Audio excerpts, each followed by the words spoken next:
Hi everyone. I want to talk to you about how my views on my weight loss and my fitness have changed and how I track my progress. As of a couple months ago, I tracked my progress primarily through the scale, how much I weighed. And I was getting really discouraged because I was kind of stuck at a number. I'll tell you what that number is. I am 5'2", and I weigh 125.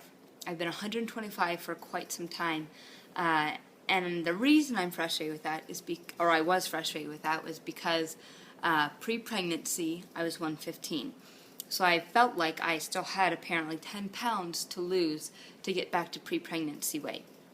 After pregnancies, as probably a lot of you know, I gained close to 100 pounds. And so I'm down 75 pounds or so from that.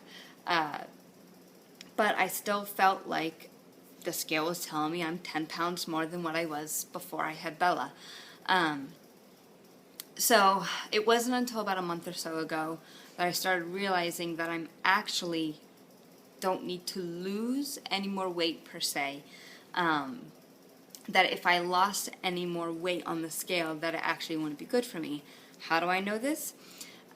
Well, clothes that fit me prior to being pregnant are too big now. How can that be if I'm 10 pounds heavier now than I was pre-pregnancy?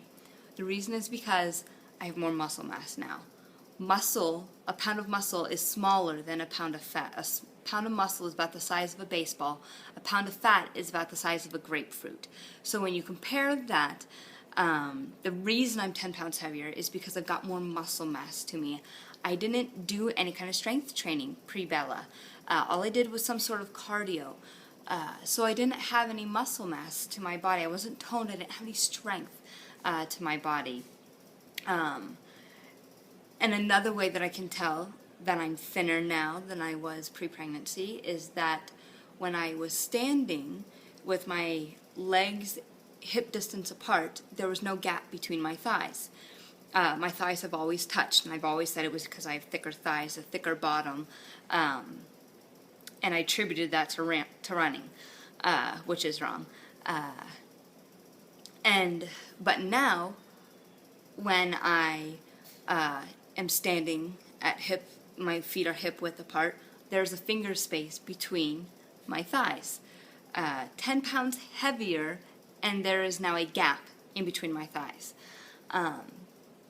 So, these things prove, it's always, we know that muscle mass is better than just plain running. My muscles were just laying there and they weren't toned, and so they were just sagging and touching each other. Now that they're toned, there's that gap that should be there because I'm using my muscles more. Another thing that kind of shown me that I am in better health now than I was pre-pregnancy is I saw a lady who's probably about 3 inches taller than I am.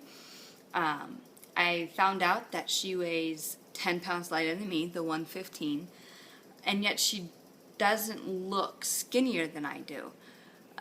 She in fact looks like she weighs more than I do, because there's no muscle tone to her. It's just not there, and because I have muscle tone, that is why I weigh more. So I really want to encourage you that if the scale is not showing you a great drop in weight loss right now, to be patient and to wait, especially if you're in the strength training phase right now and you're really building muscle, because you're losing weight but you're gaining muscle, so the scale is not going to show you that.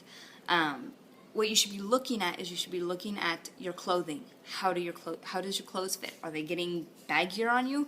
Well, who cares if the scale doesn't go down? If your clothes are too big, it's obvious that your body is changing. Look at pictures. Pictures are great. You don't have to show anyone these pictures, but take pictures of yourself during your journey so you can see how your body has progressed.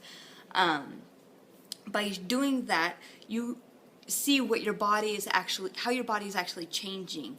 the scale is so funny. You just can't, there's water weight, there's muscle weight, there's fat, there's even this fake fat of bloating from eating bad things that you can gain 2 pounds in a day and then lose it the next day because you ate junk, and so it's not real fat, and so you cannot get discouraged over those things. What we need to be concerned is with our health and building our muscles. When I build muscles, I am now burning more fat at rest than I was when I was just cardio. Cardio does not burn anything when you stop moving. The only calories you burn is when you're moving. When you build muscle, you'll still burn calories when you stop moving.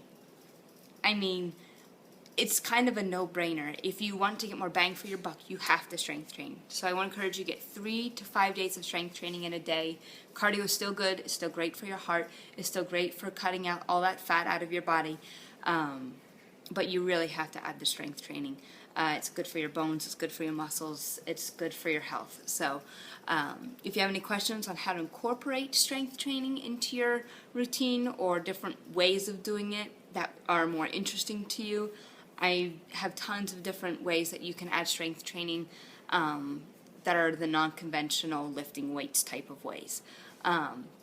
So if you have any questions, you can leave me a comment or you can email me at crossfitmama13@gmail.com. All right, I will see you all later and have a great day.